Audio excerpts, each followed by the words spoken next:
你现在只要确定保证，如果台湾有事，美军立即应援，台湾就可以付这个钱。川普都不敢保证，你保证什么？世界上不会有一个国家去帮人家维修军事基地，然后给人家用，然后自己当盘子。台湾是这样子的蠢蛋吗？对了，台积电已经当一个蠢蛋了，我们要再蠢第二遍吗？这不可能的事情嘛。帮菲律宾是没有用的，因为这个国家你帮他再多，到最后还是给你搞坏、搞烂。为什么？因为他们连维修都不会。菲律宾的美军基地都是美军自己要出钱去维修的，菲律宾人不会帮你爱惜，更何况是台湾的资金，所以不要再痴人说梦。好，接下来我们持续关心到的是中日之间的争议，现在也持续扩大到整个第一岛链了，尤其是在美国的主导之下，我们要看到日本跟菲律宾也结合起来，一起来对抗中国大陆吗？这时候台湾是否也被逼着要上前线？等一下就这些议题我们会一起做关心。今天3个火线话题，我们会一起请来宾来帮我们做解答。第一个，菲律宾这时候硬闯了鲜滨礁，那大陆则是出动它的水炮跟它的照明灯，这是有计划性的对撞吗？第二件事情是刚刚特别提到的，在第一岛链这边，美国呢现在在这边做了非常非常严密的军事部署，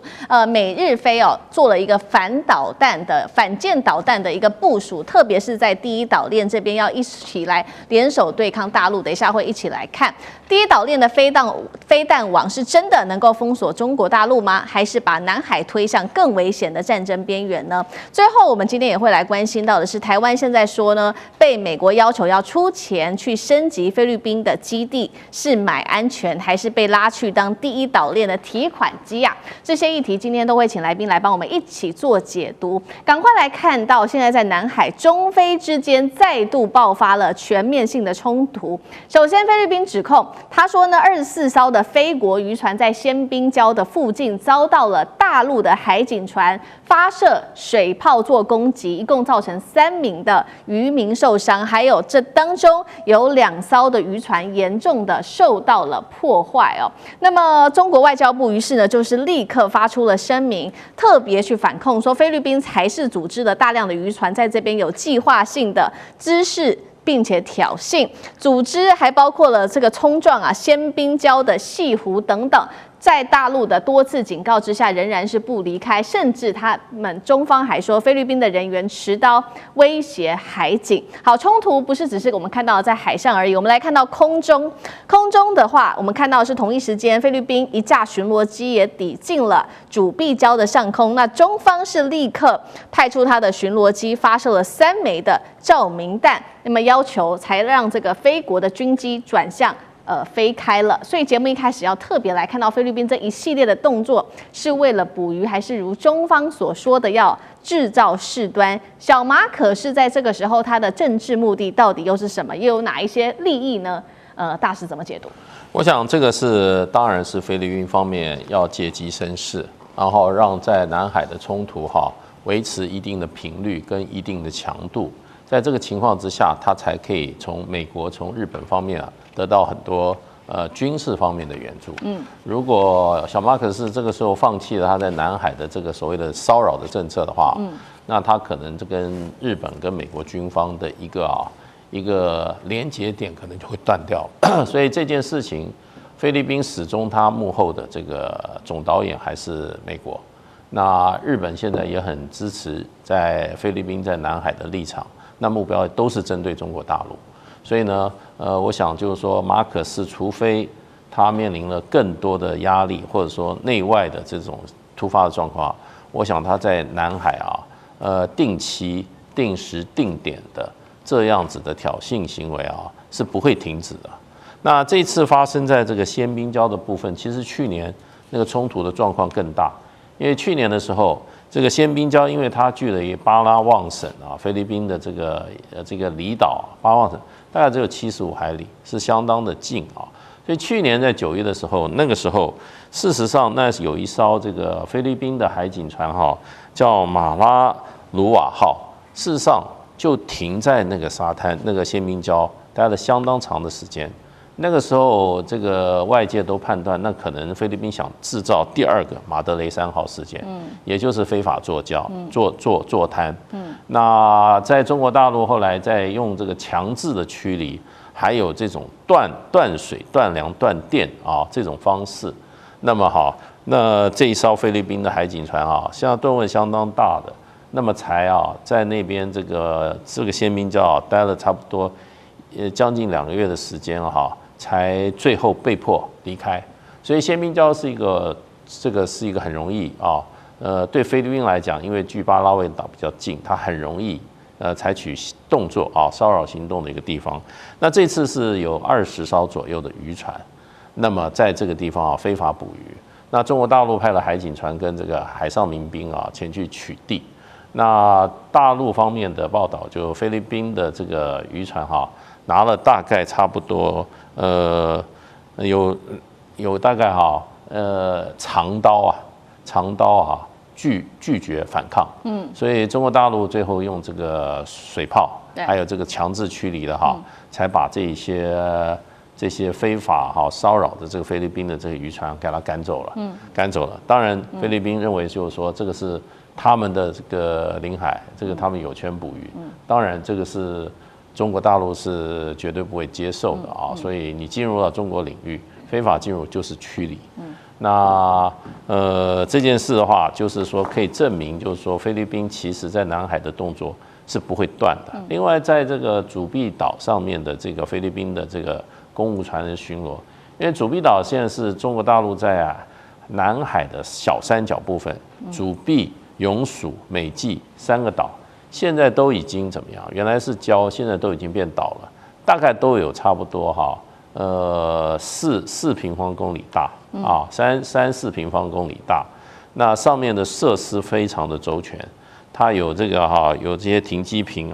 大概都有一条将近3000公尺的跑道。那还有这些停机坪还有雷达站炮塔那甚至它的这个泻湖里面还有这些大批的这些军事舰艇停在里面。那菲律宾它这个等于是入侵了中国大陆的这个领空了，所以中国大陆当然就是立刻用这个战斗机上去驱离了。对，所以我想这个在南海的争端，菲律宾也不能说是方兴未艾，可是呢，我觉得他这个本身的决心可能还没有美国跟日本支援他继续在这边惹事的决心来得强。所以只要菲律宾他能够得到美国跟日本的外援，那么事实上的话，我想他这种挑衅行动是有利可图的。那可以免费得到很多军事装备。对，那日本也最近要准备把一批旧的这些所谓的这些海军的舰艇2000多吨也都要提供给菲律宾。所以这个原因是因为菲律宾在南海一直跟中国大陆来进行对抗，那跟日本有共同的战略目标。所以只要他这个南海政策做这种骚扰持续性，然后呢持续的强度的话进行的话，菲律宾从另外一面可以得到很多实质的这些物资甚至金钱的资源。确实，那这一次菲律宾敢这样做的姿势，就是背后有这个老大哥美国的支持，还有日本的支持。那刚刚讲到说美国的支持，其实在整个第一岛链现在都已经部署了相关的一些武器这是来自于台湾国安局的最新报告。美国主导，那包括了另外的2个国家，日本跟菲律宾一起在第一岛链这边建了一个飞弹网，这个叫做第一岛链的飞弹网。我们带观众朋友先来看一下中间的这一张图因为有非常多的圈圈。我们先来看美国它部署了哪一些重要的武器？先来看提风，也就是粉红色圈圈圈起来的这个部分，是美国机动的在这边日本的山口县跟菲律宾的三苗这边来部署的提风中程飞弹。再来看到蓝色的圈圈圈起来的部分，则是美国在这边部署的反舰飞弹系统。那刚刚讲了嘛，除了美国之外，还有日本跟菲律宾也部署了他们的相关武器。日本我们看到红色的圈圈圈起来的是在九州北海道部署它的岛屿防弹滑翔弹。那再来就是绿色的部分，是菲律宾规划的它的布拉莫斯反舰飞弹，射程290公里。第一岛链就是要把大陆给封锁住吗？解放军在这边也有它的，包括在南海的山东福建号，会带来多大的威胁？上志哥怎么看？其实，在欧美的媒体里头，每次他很爱特别讲刚刚其实思敏盘点的这一些，就刚刚讲第一岛链，日本、菲律宾这边设了一些飞弹基地，讲了这些，包括你知道这种各式各样的中程飞弹武器。可是，我想对于在中国大陆来讲，思考这个问题，我不能说这是一个假议题，但是我们要从2个角度。第一个，中国大陆的防空系统，我们讲说金穷好了，这是美国的说法，中国大陆从来没有给个名字。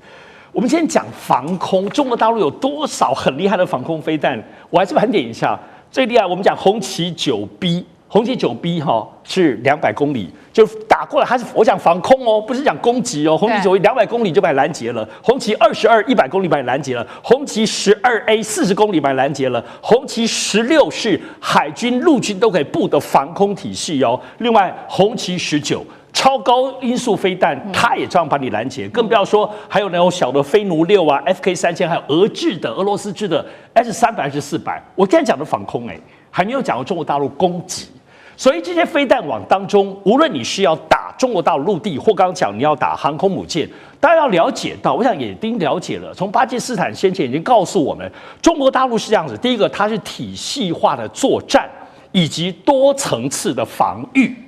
所以这里头防御是包括高空、包括太空都一起，也就是说，你现在任何在日本、菲律宾的，你一颗飞弹攻击刚打出去，才刚发射，你的弹道的大概中国大陆就已经算好你要打到哪里了。如果你确实有攻击的意图，你不要说马上几百发就把你拦截下来，一发可能就够了。然后你确定你真的要攻击的时候，中国大陆接下来就是要攻击你。如果这是菲律宾打这样的飞弹，而且它的攻击意图是很清晰跟常理，不要说一发啦，如果有2、3发之后，中国大陆马上除了防空把你打下来之外，另外他们攻击可以马上去打你马尼拉，不要担心，不会乱炸菲律宾的人民，会马上精准的打你马尼拉的总统府跟国防部，更不要说你全菲律宾或日本的这些飞弹基地，你只要敢发射第一发。在几秒钟之内算好你的部分弹道，中国大陆就拦截了，然后马上就可以直接攻击，把你日本跟菲律宾所有的飞弹基地全把你炸光光啊！我现在并不是在哈拉，我们都知道南海地区对中国大陆来讲，因为南海疆界都处在守势，没有继续扩张，就黄岩岛。现在这边当然有很多争议，但你不得不说，西太平洋当中现在却是南海当中最复杂。因为在我们讲说东北整个第一岛链的东北端来讲，日本、韩国其实对中国来说有很多经贸的牵扯，都是比较谨慎。虽然日韩美的军事同盟是很清楚的，还有美军基地，但是南海地区都知道，长久以来。不要说澳洲、日本、韩国现在也都跑来南海这边来演习，包括德国、法国、欧洲的这些国家也都在这里，所以是南海的复杂程度，其实美国的所有这些爪牙跟小弟都在这里进展。所以这些东西虽然没有错，在很多角力，但中国大陆现在的手势当中也并没有尽显他们真正包括这边提到的这些飞弹的武器系统。再讲一遍。防空就那么多了，中国大陆的攻击呢，更是难以想象，还有雷射跟电磁炮，所以还有那些那个征收船，你只要一点点的动天都掌握的。所以我觉得在南海航空，你不要觉得日本、菲律宾放美国这些武器，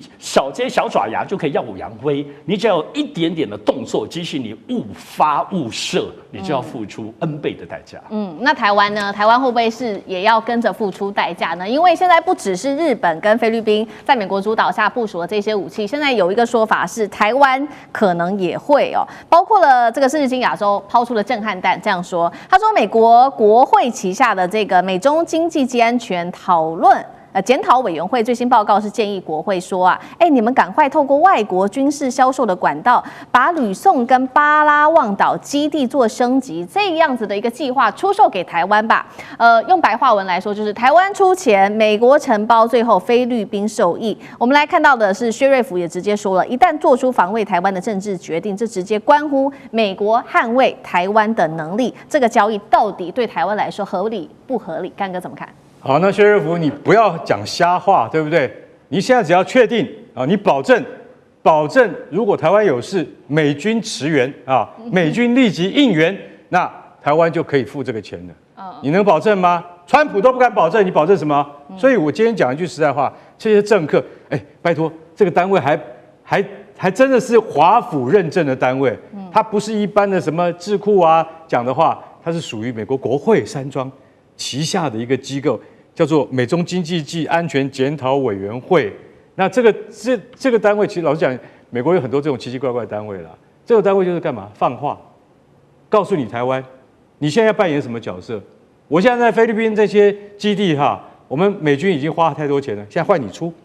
为什么我们台湾出？因为到时候台湾有事，我们才能够保证你的安全可可是台湾说不对，我们帮他修理这个基地啊，建设啊，对不对？我们台湾出钱之后，万一真的一旦有事的时候，我们得到的是什么样的回馈？现在的白纸黑字，你要给我讲清楚，对不对？薛瑞福，你能够讲清楚吗？他竟然怎么讲？他说这对台湾很划算啊，对不对？我可以让你们的国防 GDP 达到川普要求的5%啊，现在你们只达到3点几而已，我们可以让你达到5%啊，这不是很划算吗？这哪里会划算？就像我要问你啊，薛瑞福，如果说你的儿子去帮人家设计了什么蓝图，然后人家公司赚钱，结果呢不是分给你儿子，那你会怎么样？台湾现在就面临这样的情况啊，对不对？台湾帮菲律宾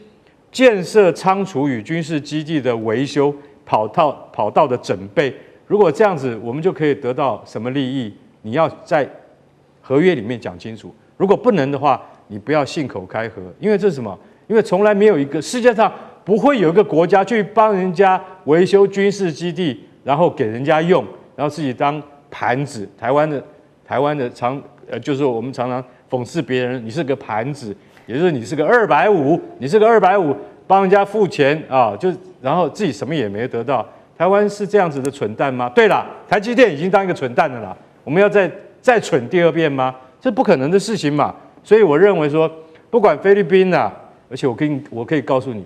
你帮菲律宾是没有用的，因为这个国家你帮他再多，到最后还是给你搞坏搞烂。为什么？因为他们连维修都不会，是不是？菲律宾的美军基地都是美军自己要出钱去维修的，菲律宾人不会帮你爱惜的，更何况是台湾的资金，所以不要再痴人说梦了。好，观众朋友持续来关注，在这一场中日之间的冲突，已经延伸到整个，包括现在在关心到第一岛链，甚至在第二岛链的军事上面的冲突。今天要来看到的是辽宁号绕着日本走，这一次还加上了这个补给舰闯入美日的训练空域。解放军现在是要把远洋压境变成一个常态了吗？另外，我们今天也会特别来关心的是，前几天关心的都是在第一岛链，那么现在是不是也跨足到第二岛链？因为在这边也被大陆给插齐了，美日增援线会被封死吗？高市这个时候急着找川普，原因又是什么？今天会来做解读。3个火线话题，今天我们请来宾来特别帮我们做解读。首先，现在来看到是辽宁号的这个路径闯入了在美日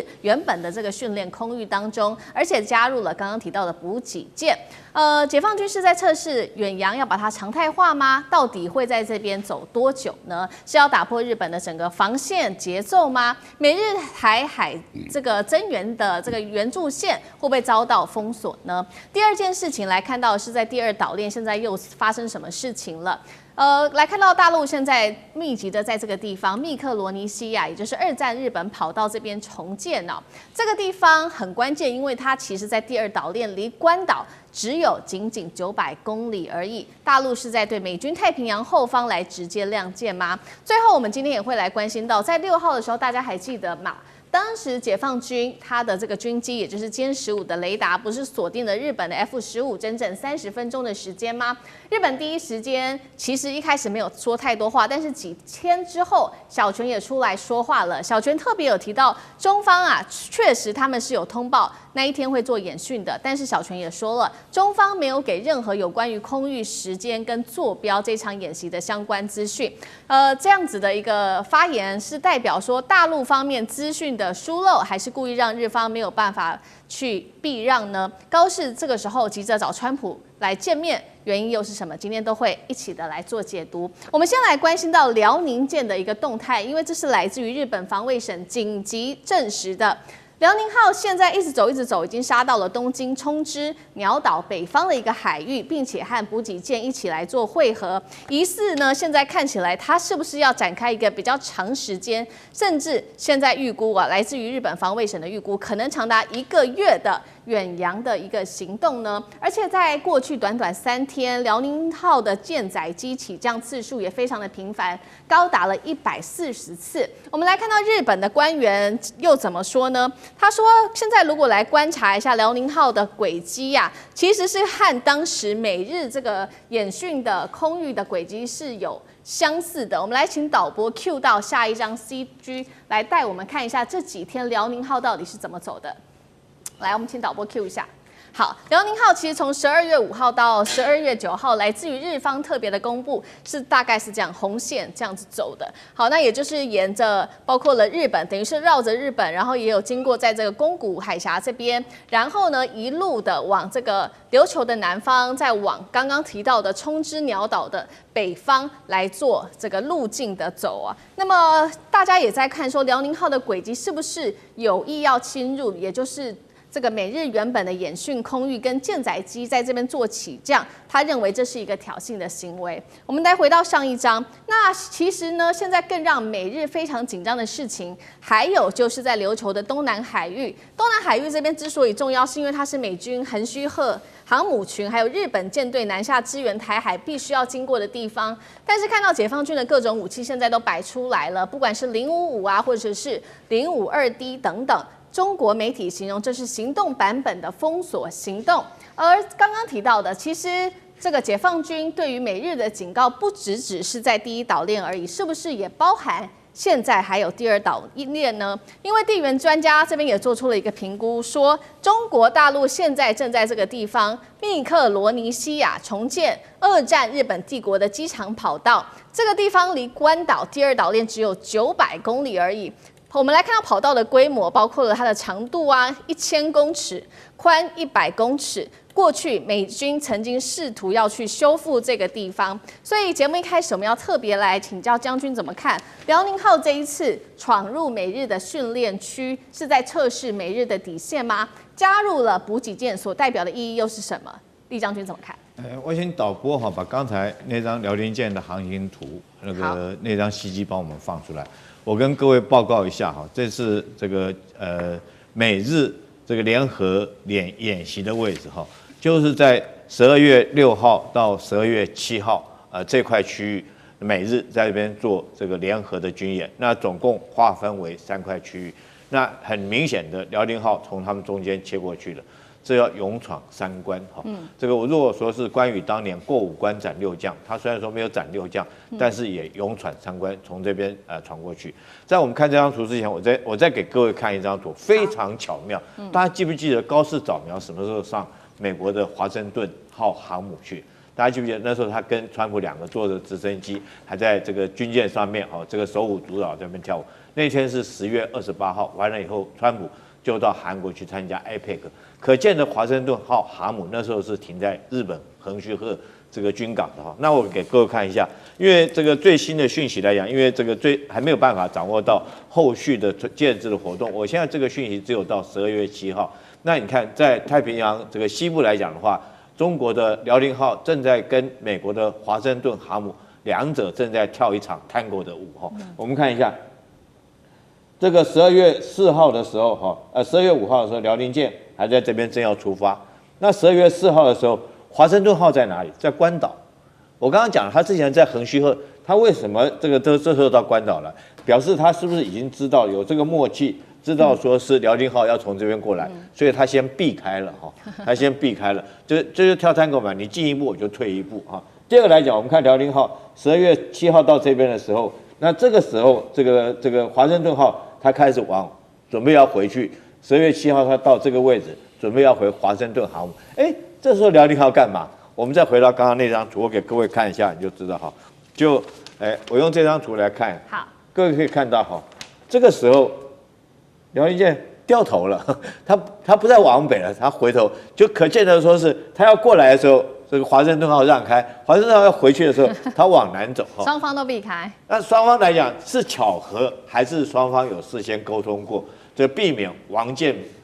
王很尴尬所以我们知道如果从以上这种动作，很明显的高市早苗被川普卖掉了他根本就不晓得其实中美之间是不是有这种默契。那唯一一个没有参与其中的那个人叫高市早苗。但是现在来讲，原来辽宁舰过来的时候，在这个地方它是没有带补给舰的，它只有带这个护卫的055大驱跟054护卫舰。那我们原来以为它是会从大隅海峡那边绕一圈就回去了，因为如果你没有补给舰，你在海面上面航行时间是不能够长久的。但是这个属于一种战术性威吓的行动。可是当补给线到了以后，就从战术提升到战略层级，因为它会在这个地方停留时间会很久哦。那会多久？我们现在原则上，如果是一艘的话，那可能是1个月的时间。那它有可能换了，我第2艘的补给线再来，那这个时间很长。那第3个，为什么要停在这个地方停那么久？很明显的，因为高市早苗讲的那句话，就是如果说台湾有事，就会启动日本的存亡危机事态，那他就会做什么？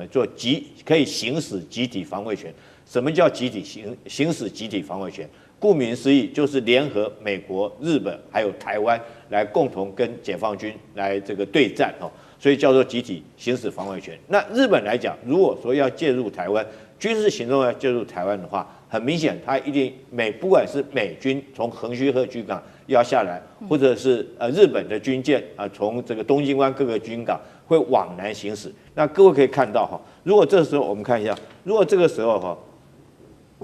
它停在这个地方，辽宁舰航母战斗群停在这个地方，是不是很明显的就是反介入跟区域拒止？对，我们原来以为反介入区域拒止是针对关岛美军的基地，但事实上，如果说针对日军来讲的话，他在这个地方也可以做一个反介入跟区域拒止的作战，这是第2个目的。我觉得就是很明显他在做这个演练。第3个，我觉得这个时候停留在那边1个月是加强部队的训练，因为这时候天气是冬天，所以北方那边是严寒气候，尤其是这个礼拜6，听说这个寒流会来，包括我们台湾都会很冷。那何况北纬度这么高的舰艇在那个地方，再加上东北季风，我想风浪一定很大，对海军的官兵来讲是一个很严格的一个训练。所以我觉得仗在哪里打，部队就要在哪里训。以后仗要在这边打，那解放军就在这边练兵，然后从苦从严从难，在最艰困的气候之下，从事最艰难的训练。好，所以我们现在看到目前解放军的位置，这个辽宁号主要都还是在第1岛链，目的除了做这道区域拒止之外，还有不断的做它的演训，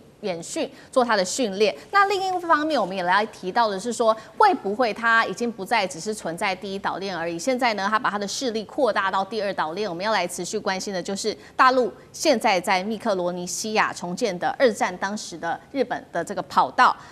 这个是第2岛链的前置基地，还是对关岛直接亮剑？解放军真的有办法打到第2岛链吗？委员怎么看？这个所谓的地缘政治专家发这条消息啊，这是白目到家了。那是很单纯的中国的民间企业去承包这个机场的修复工程而已。为什么我很确定这样说呢？第一个，这个密克罗尼西亚联邦啊，它有7个机场，这个机场也不是离关岛最近的。换句话说，他们大部分有607个岛礁。整体组成主要叫做加洛林群岛。那加洛林群岛哈，这个瓦雷埃啊，它是 atoll， 是一个环礁，它不是一整块的，它刚好是在最靠近这个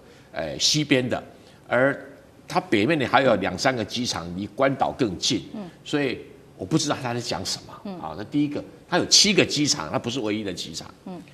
第2个，更重要一点了，密克罗尼西亚。它本来是美国托管的土地，然后在1979年经过公民投票独立，1986年跟美国签了一个叫做自由联系条约。什么叫做自由联系条约？表面上叫自由，但是联系的意思就是我是美国的附属国。也就是它独立只有在内政跟部分外交独立，其他的国防全部归美国管。那你说这个国家被美国国防控制的，解放军可以盖一个第2跑道，还可以做军事使用，这会不会太白目的一个判断了？那不可能的事情，就是很单纯的找个民间公司去承包，那或许中国政府有补贴一点，但是基本上还是美国出钱在养这个国家，它的地位跟什么一样？跟帛琉一样，跟帛琉一样，所以。我是觉得这样的判断说，哇，这个第2岛链机场就是中国在兴建，这中国又要控制，中国要用，就跟当时的香港大公报在炒作那个什么那个巴拿马运河一样，无知啊。好，这个是针对于这一件事情有关于第2岛链的兴建。那我们也来重拾一下当时中日争议的这个事情爆发，其实另外一个很重要的日子就是在6号当天，大家还记得吗？当时解放军的歼15不是用火控雷达锁定日本的 F-15整整半个小时的时间吗？这件事情6号发生，那其实日本的官方也没有做太多的回应，只有做批评。但是事隔多天，在昨天的时候，小泉进次郎他突然间针对这件事情出来说明了，他就承认说，确实啦，没错，中方当时确实有事前通知日方说他们要进行飞训，但是小泉进次郎也批啊，他说自卫队还是没有收到任何中方有关于他们演训的空域时间跟具体的坐标的资讯。好，另外官房长就态度更强硬了，他说不管怎么样啦，大陆就算有没有通知你侵犯领空，我们还是要做反制。那另外一方面，确实现在高市早苗面临非常大的政治压力，他也在10日公开喊话，尽快要和川普见面举行领袖会谈，被视为是不断的向美国喊话，要来对中国大陆施压吗？赖老师怎么看？这些论点都是军国主义者的论调啊，这个非常的明确。为什么？因为第一个，没有人进入日本的领空，所以日本的自己的防卫部门也说，大陆都没有进入日本的领空。那既然没有的话，那你穆延展讲的什么鬼话啊？也就是根本没有进入你的领空，那你怎么突然间讲说啊，只要侵犯领空就要反制？没有人进入领空啊，这个我想这是一个第一个非常明白的一件事情，这是叫做鬼话。第二个呢，就是小泉一开始的时候就讲谎话，中国大陆明明有通知，他故意说没有通知，所以他说谎，而且故意在半夜2点的时候，那么告诉国际说他那个中国大陆侵犯我们了，那他是公然说谎。第二个呢，根本没有用火控雷达。他讲成用火控雷达，好多人还引用日本的说法，而不用中国大陆说法。中国大陆说我是用雷达照射啊，那日本就说是火控雷达，那很多人就相信日本人。那军国主义者一直在说谎，还有人会相信他们，然后用火控雷达，这个简直是一个人类间最大的笑话。好，现在小泉自己也知道，大陆一个证据一个真实摆给你看的时候，那难看啊，因为你用火控雷达上面都有记录嘛，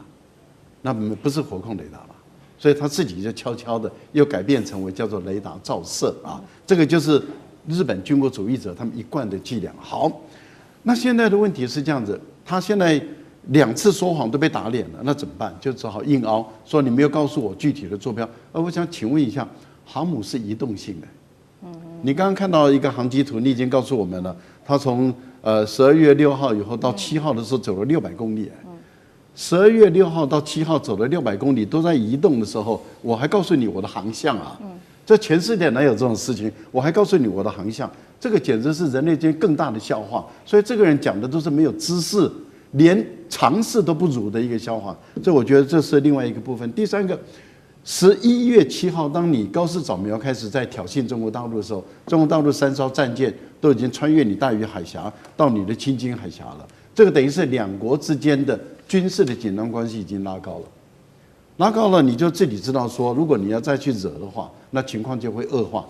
小泉接着跑去与那国岛说：“我撞了034哦，我要打你哦。”那中国大陆无人机就飞过来了嘛。好，那在这样的一个情形下，双方的关系紧张的关系越来越拉高了。现在航母穿越了宫古海峡，在国际公海这个海域进行这个起降的演训，已经通报你了，说我现在开始进行起降演训了。那理论上讲，一般来讲，一个正常的一个国家，它基本的做法就是说保持一个距离，保持一个距离，而且呢，通常都是水面的舰队跟在一个安全的一个距离。过去的标准做法都是如此。结果你多次的派你的战斗机，尤其是 F-15的战机，你飞到这个里面来，被照那是刚刚好而已，把你赶走只是刚刚好而已。被赶了以后被照了，那技不如人嘛。大陆解放军的战机就是比你好嘛，然后被人的装备就是比你好，你被打败了还哭哭啼啼，然后连续说谎，这个简直是人类间最可笑的事。我是看到那个军国主义者，我就觉得这种嘴脸真的是对我们来讲太熟悉了。我从小我父亲就告诉我，他们都是抗战过来的，他们就说日本人就是满口谎话，这些军国主义者就是满口谎话。好，10月底马上就有大事了。接下来我们把节目的目光呢聚焦到美中的最新关系发展上。中国的国务院总理李强呢，前一阵子去了纽约很开心。他跟美国的友好团体呢座谈了，还用了一个非常有哲学的比喻来形容美中关系哦。他说两国呢像是一个夫妻啊，时有吵架，但最终呢还是需要彼此的。所以呢，他释放一个强烈的伙伴还有朋友的这个讯号。那同时，中国的商务部长王文涛呢，他也敦促中资的企业啊，说哇，这个在中国大陆国内内卷太厉害了，可以制造出各种 CP 值高到爆表的产品，但是大家不要把这个内卷文化带到美国去了，否则啊会把这些美企啊全部都卷死，那美国人都不用做生意了。所以也是在一些这个经贸上呢，好像对美国市场也提到了一些示好、示到一些保护的这种说法。所以我们看两位长官在对外的态度都是呈现了一个对美稍微友好的一个态度，那都不用想，一定是在为之后的川习会来做提前的友好部署嘛。那么这个种种示好，川习会有这一铺垫，能不能办成一个漂亮的场面呢？我们请尚志哥先帮大家分析。没有说，现在中美关系一定要关注的部分，就是眼前在10月底，在韩国的 APEC 的这个时间点上呢，川普在上任之后，终于第一次要跟习近平活人相见哈。那这个活人相见，在中美的关系上还是意义很高的。当然，未来有没有可能像先讲，川普到中国去访问了，习近平到美国访问，那都是后话，都是明年的事情。所以眼前在这个10月底的这一场部分的见面非常重要。我们都知道，其实中美双方都很努力的针对于这场会面，现在有各种的外交、军事、经贸的各式各样的对话。前阵子我想在这档节目里头，我们也都知道，两边的国防部长也对话了，对话完2天之后的外交部长也都对话了。过去没有这么密集的了哈，所以现在这种对话当中很多的沟通，特别是见面之后有没有要签什么东西哈，特别在至少在关税这个中美关税的这个框架上，当然大家我们谈问题。好，我觉得李强这很有意思。要知道呢，其实川习会的铺陈可不是都在营造舒服的环境。对，在前几天我们都感受到中美两国为了川习会，大家恶意螺旋又丢出来了。那么在美国方面很清楚，包括 AIT 突然丢出一个台湾未地论，这是有点莫名其妙哦。然后另外除此之外，也包括整个在美国商务部当中出现了23个黑名单又丢出来了。中国大陆也没有给好柿子，马上就调查辉达，把辉达作为反倾销，直接打入谷底，不买辉达的晶片了。还有，就我私下知道的部分是，在这段几个月当中，美国军事跟民间当中提出2000起以上的稀土的申请，中国大陆一件都没批。所以也都说大家还是在狠话哦，在这谈判当中的筹码，尤其川普很爱这样的，川普自己也在讲，哟，你们这个大家要你们欧洲国家大家一起把中国的关税提高到100%，逼迫中国不要在乌克兰战争再帮助俄罗斯，所以这些都是恶意哎。那可是恶意可以喊话堆叠，但善意还得要用人出来讲，所以李强出来的部分，包括整个王文涛在美国的部分环境当中，透过表达，因为人来表达这种善意的部分，当中很含糊，说是夫妻，但是至少这当中在收紧跟收放之间，这当然就是大国之间的一种为了川习会，那么在外交上当中大家所要有所准备的。所以这个要提的部分是要特别知道，现在在整个有关于内选这件事情，中国可不是为了美国讲。那么我们都知道，其实中国大陆已经介入了已经介入内卷了，主要就是在新能源。我讲这当中就比亚迪，比亚迪过去一直要降价，把其他的电动车都快搞死。比亚迪自己快搞死了，它的股价从之前的130块，现在已经跌到107块了，已经跌破30%了哈。所以包括它这个获利的状况非常不好，现在它卖的已经超过了特斯拉。所以这种内卷本身对于比亚迪，包括整个中国大陆新能源市场，现在出现了危机。所以中国大陆的已经官方介入，不准比亚迪降价这件事情，未来是不是包括 AI、包括机器人等等，也会同样的避免内卷本身影响到中国跟尤其在中美的科技竞争的这个对抗。那么讲的好话是不要影响美国市场，实质的意思是不要失去中国在中美科技对抗之下中国自己的优势。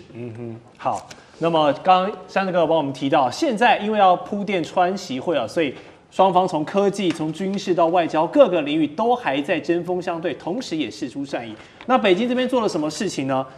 拿出了实质的大礼包。美国的波音公司就宣布，向中国大陆的金鹏航空要交付一架全新的777货机哦。要知道，这是川普贸易战发动以来波音首度交付全新的货机。给中国民航业者。那同时还有一件大事，年轻人最爱用的抖音海外版 TikTok 讲了很久，美国的经营权要卖给美国这件事情呢，框架协议啊，据说是已经谈得七七八八了。但同时，华府智库呢，专家也揭露了北京的终极诉求。我们刚刚前面有提到的3个要点：一，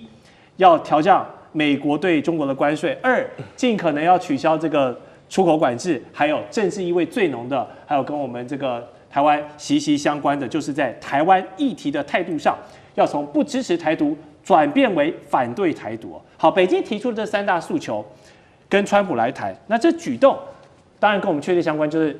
这个台海的议题嘛。端上了谈判桌了吗？那2位将军怎么看这个大框架上面台独的反对的议题？我们李将军先讲。我先试问一下，我们台湾在川普心目中的地位是什么？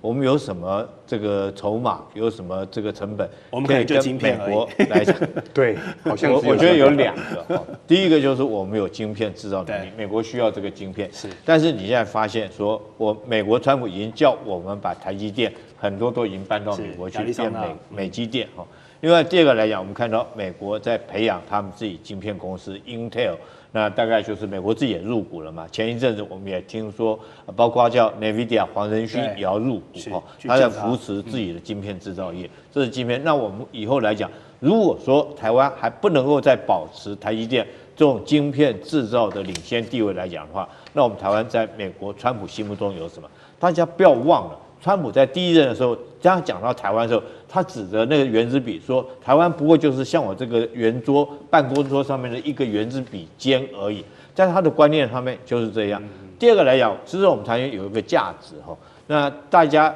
就是地缘战略上面的价值。你说是民主价值，我们台湾有民主，我跟你讲，那是自欺欺人的说法了哈。以川普来讲的话，他不会因为你的制度是民主制度，就竭力费尽兵力来保护你。我们台湾的地缘战略价值在哪里？是因为以前我们在这边形成第1岛链，在第1岛链的中央位置，可以有效的吓阻住中共解放军出了第1岛链。但是你在这边堵了半天，你回头一看，突然发现，哎呦，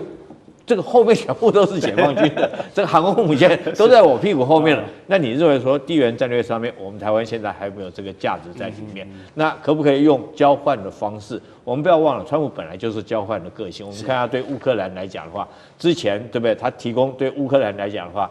他甚至要乌克兰就割让乌东4州，直接给那个这个普丁哈，在结束这场战争。后来他又要求说是这个乌克兰要给他稀土，现在他的要求是说叫欧洲哈买美国的武器，让乌克兰继续打。所以你认为我们台湾现在好像是重套乌克兰的负责嘛？哈，现在叫我们 GDP 要变到5%这么多啊，那这个武器来讲卖给我们，甚至要我们这个大量的采购它的农产品，要采购到3000亿的农产品这么多的数量。是，所以如果说这些我们台湾都被掏空以后，你认为说是我们光凭我们因为地缘战略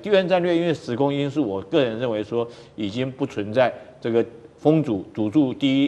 住解放军出第1岛链的这种事实能力已经结束了，因为我们看到中共解放军已经有2艘航空母舰已经在关岛第2岛链那边在做演习，所以我个人认为说是当我们台湾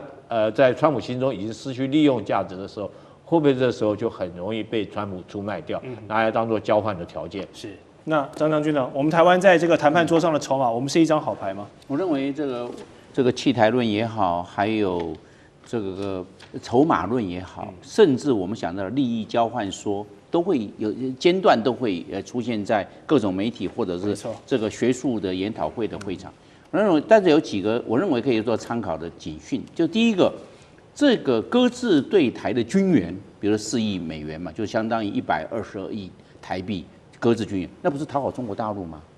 为什么要搁置呢？这个军援他们都已经是既定继承的嘛，对嘛？所以有些我们可以从这些蛛丝马迹来逻辑推断将来会怎么发展。所以我认为现在美国对我们台湾来看的话，支持度是大幅降低。第二个，我们来看呢，不让赖清德过境美国本土。赖清德上任将近1年半，从来没有过境美国本土，这是绝无仅有，没有过的。现在就是这样，那这个是什么？释放个什么意义呢？不可以，因为我要讨好中国大陆。你如果过境我们甚至在这美国本土发表一个演说，或跟这个侨界来个座谈，就是这可能对政治氛围、政治气氛可能会受影响。所以你看看，这是创纪录，1年半都没有过境到美国本土。第三个呢，他不卖给这台湾的相关武器装备，不让它升级，是降规的。你看呢、我们也买 F-35，他不卖。P-8A 的反潜直升机，反潜侦察机他不卖，那空中加油机我们也提出了不卖，甚至E-2D能够宁可16可以宁可16来进行一些配套，这个我们讲到了有种系统化的演练，对，美国也不卖 E-2D，后来也打回去了，这都是美国可以赚钱的、啊，我们向你买啊，我们出钱啊，但是他不要。你看这些猫腻啊，这些跟我们的这些降级降等下来的、哦，是累积起来哈。你为的是什么？我们给你钱赚呢，我们也愿意花大钱掏银子给你啊，但是他不要，你就知道有些猫腻。最后一个我认为关税问题，关税给韩国15%，给日本15%，哎，给我们20%，我们20加 N 到现在也还叠加嘞，对，20加 N 总会这个样，大家都不是同一个，我们大概跟日本、韩国大概是同一个经济的这种水准嘛，结果对我们台湾不利嘛，你这个大家一起15吧，也好看呐、换句话说，我认为这个是里面有一些猫腻，有些增厚在里面，是不妙的。那在联合国上面，这些你不管 WHO 就是世界卫生组织啊 ，WHA 世界卫生组织联会，你还这么 ICAO 就是国际民航组织都不让台湾参与，美会帮我们讲话啊，他都不说，他都每次都就是我们不要讲他装聋作哑。就是他在这方面是很消极、比较被动，行政组织还有联合国大会等等都不提，所以我呢认为在这一方面，我认为这个赖政府在这么要有所警觉，要判断要稍微精准，这些不能视同儿戏、等闲视之，我认为这个是不是很好的一个现象？是好，刚才教授跟我们讲这些蛛丝马迹，观众朋友可以好好去思考一下。那么就在李强访问美国的同时呢，中国商务部他们也出了一个手哦，就是把萨罗尼克科技等3间的美国军工企业列入了不可靠实体清单，理由呢，竟然是跟台湾有军事技术的合作，不开心了，所以你是不可靠实体清单。另外，中国对原产地在墨西哥还有美国进口的胡桃哦，则是发动了反倾销的调查。我们这样粗略来看，是你打我一拳，我打你一脚这样的感觉，但其实这些举动啦、反倾销啦都没有打到点上啦，就是一个。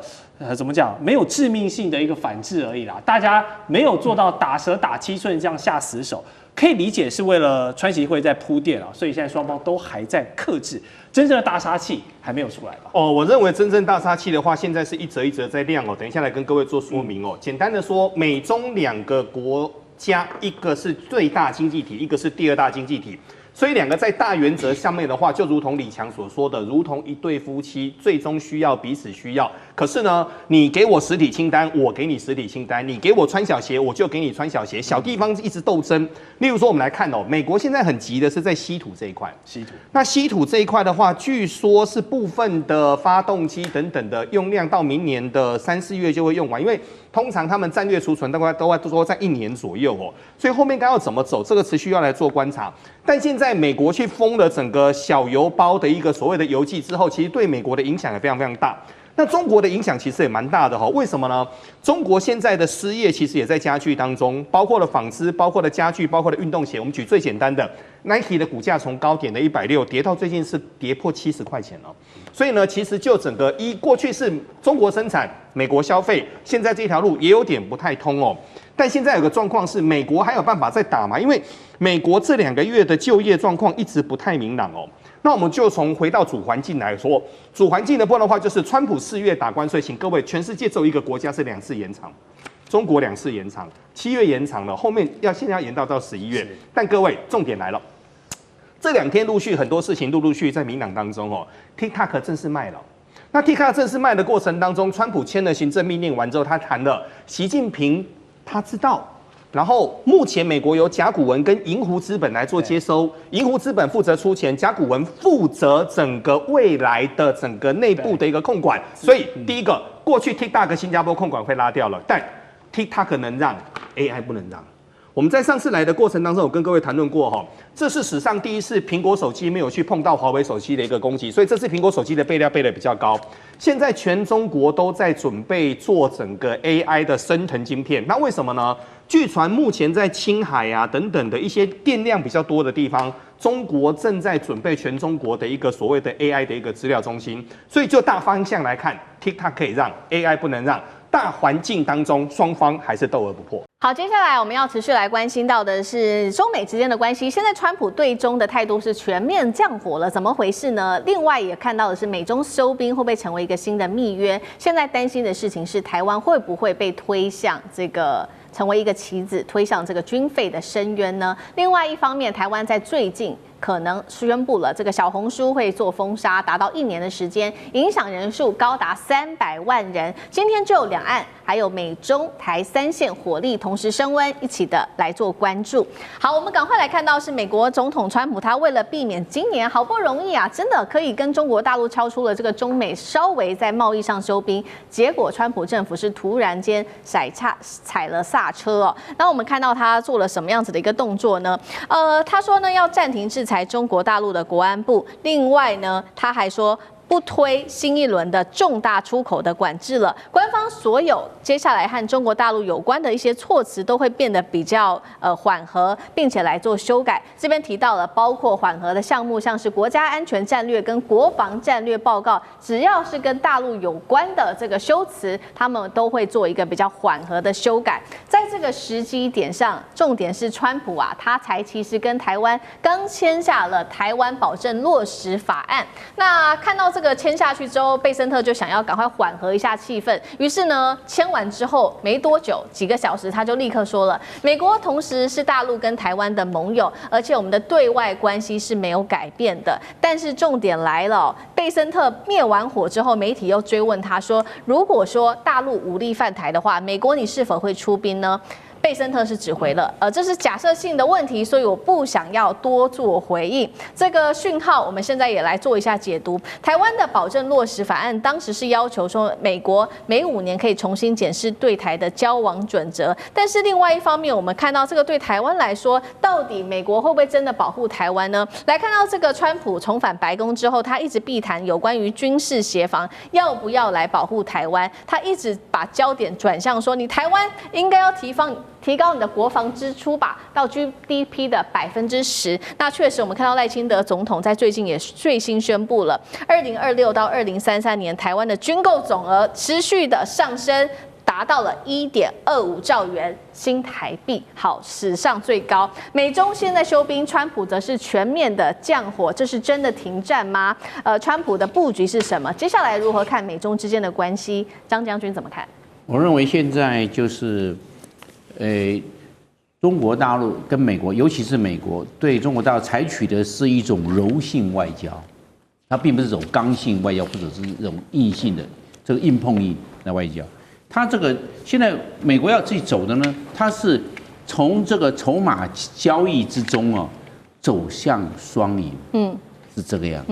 那怎么来看呢？我们看乌克兰战争很简单，乌克兰战争啊变成乌克兰跟俄罗斯在打，但是美国是大赢家。对。美国获得了乌克兰的稀土，美国也获得了乌克兰战后重建庞大的预算经费，美国这，而且俄罗斯还允许美国到俄罗斯去采它的俄罗斯的矿，稀土矿，或者美国全部赢了，在俄罗斯跟在乌克兰，尤其是乌克兰获得最大的利益是它，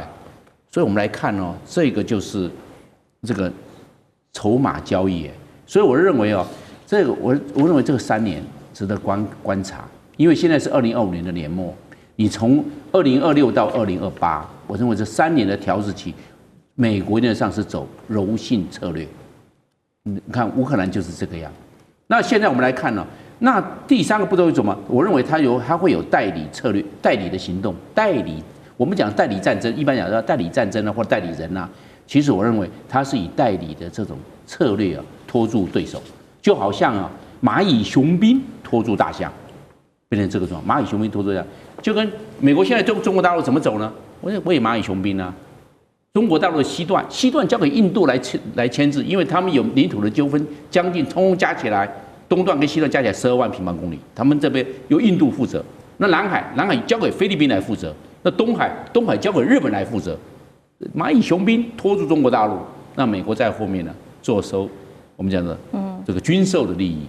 大家都要背后的最大的靠山是谁？日本、菲律宾都是靠背后的最大的靠山就是美国。所以美国是在后面，他就是拖住对手。那他这种策略来看，对美国来讲是本小效高。利益获利最大，不用单独出兵。那现在俄罗斯谁拖住了？乌克兰拖住他了，打了3年10个月，拖住他，让这俄罗斯在这一方面呢，原则上5到10年没办法翻身，因为要去恢复它的元气。那美国我为什么讲第一步，它要3年调试？因为现在美国这3年是国力弱了，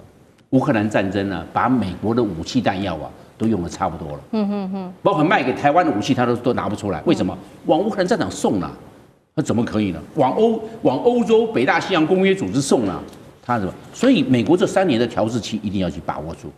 他弹药不够了，这时候可以跟中共贸然起冲突，产生军事上的争端吗？我认为可能性很小，微乎其微。所以他就按照我的筹码的交易、代理的策略行动，还有蚂蚁雄兵策略来对中国大陆实施利益上的交换，跟筹码上的互利。好，所以我们看到这一回美国的策略走向双赢，跟中国大陆之间要来走向双赢。那台湾呢？台湾有没有可能成为这个牺牲的人的国家？因为我们来看到，虽然跟美国签订了所谓的台湾保证落实法案，好像得到了一些承诺，但是我们又是花了非常多的钱在买各种的军购的武器。有人说这个是一种政治上面的账单，美国真的会提供安全吗？厉将军怎么看？我们台湾碰到诈骗集团了。美国就是诈骗集团渣男，对不对？这个骗我们的感情，还骗我们的钱。为什么我这样讲呢？这个台湾保证这个落实法案，等于我将它形容成就是一个渣男在骗一个女孩子，叫你来投资，把钱给我，然后之后来讲的话，把你抛弃，有什么用呢？我们看一下美国现在很重要一件事情，他在签什么呢？他现在正在签的叫做美国的国家安全战略到国防战略报告，这2本对美国来讲是很重要的。什么叫国家安全战略？国家安全战略就是包括我们这个国家里面包括经济，包括到我们的军事，包括到我们的外交，包括这个美国的地缘战略，整个都包括在里面，来确保美国的安全所以这叫国家安全的战略。那之后来讲叫做国防战略那因为要有国家安全战略，里面有财经的，有所有包括在里面，然后他来指导国防我们应该怎么做。所以为什么贝森特这个时候因为要避免刺激中国，所以他将它修改，最终缓和很多的语气，因为他很明显的看出来，他会去修改，会去润饰，尤其是说对中的语言要放缓和一点，就是跟川普好不容易跟这个习近平谈了很多经贸上面条件，中国现在又跟你买大豆，对不对？稀土来讲又对你解除了很多的管制对你来讲方方面面，那美国这个时候不敢得罪中国他在这种在他的国防安全战略的报告书里面，他要去润饰那在这种状况下，我们可以相信美国提出来台湾保证落实法案呢？我觉得很明显的，他落实法案就是什么？就是哄我们、骗我们，让我们继续心甘情愿的掏出这个每年这个 GDP 的5%的这种费用去跟美国买军购嘛？不就是如此吗？因为他担心我们现在台湾有很多的。但也有很多反弹的声音，大家提出很多的疑虑我们没有什么要花那么多钱，那我们要买什么武器？是不是买的武器并不符合我们国防上面战略安全上面我们自己的需求？那你美国是不是有清库存的协议？我们现在很多在野的提出相关的质疑，那尤其说我们最重要的质疑一点，我们花那么多钱付了保护费之后，那如果说台海之间万一发生战争的话，你美国会不会来协防台湾？那川普这时候就很明显，我会来这个你们把钱给我我保证我们会落实法案，仅此而已啊。你觉得这像不像是这个一个渣男在骗一个少女的钱，说你把钱给我，我帮你去投资你投资给我，将来一定会娶你。那之所以到之后会怎么样我想说应了这个套用一句高市早苗的话，真的有到那么一天我们跟美国讲，你那时候有保证落实法案，美国会说，对于当年的法案，我予以尊重，对不对？这大概也就是这些外交指令你认为他真的不派兵，他就跟高市早苗现在的回答一样嘛，我尊重你的看法，尊重那个法案，仅此而已。就像他说尊重这个中日当初签的合约，那中国要的不是要你尊重而已，是要你重新再承认这个条约，台湾是属于中华人民共和国的一部分。那如果说这时候美国提出这个，我们如果真的打仗他不来的话，我们能讲什么？我们还是什么都不能讲。好，这个是美中台现在之间的这个关系。那另外一方面，我们也来看到，那如果是把这个美国拿掉，我们来看到现在两岸之间的关系，这一件事情是否也涉及到有关于政治呢？因为这个其实也在台湾的内部延烧的这个议题，就是小红书。因为国安局最近点名了，说小红书，很多台湾人都有在用嘛，现在大约是300万的台湾的民众有在用，那就针对小红书，再加上总共是一共5款大陆的 APP， 他们说具有资安风险，所以要来做禁止。那他就说呢，因为小红书要禁的原因是它有1700多件的这个涉及到涉诈，那么财损超过了2亿元，所以说接下来要下架1年。那在野党也批评啊，不是小红书涉诈，包括了其他平台，美日韩拥有的平台 Facebook、Line， 它的诈骗也这么多，为什么你就只是禁入戏而已呢？这件事情是否涉及到政治上面的考量？因为台湾其实上百万的，主要很多都是年轻人，都有在使用小红书。杨老师怎么看？一觉醒来，小红书连不上了。对，我的小红书真的连不上。我测试了2次。理由当然不是治安跟诈骗。他说2年来，总共小红书被检举的有1700多则诈骗，金额来到了2亿多台币。你知道，过去这30天，我马上就上我们数位发展部数发部自己的网站，它会让你去查询7天、14天、30天到今天为止的这30天，我去查到底哪一些社群网站有被检举多少则，总共最高脸书51827，然后呢 Threads 10318。Instagram 7132，这边整个这个图像好出来，没有小红书，因为小红书在过去这30天不到100则，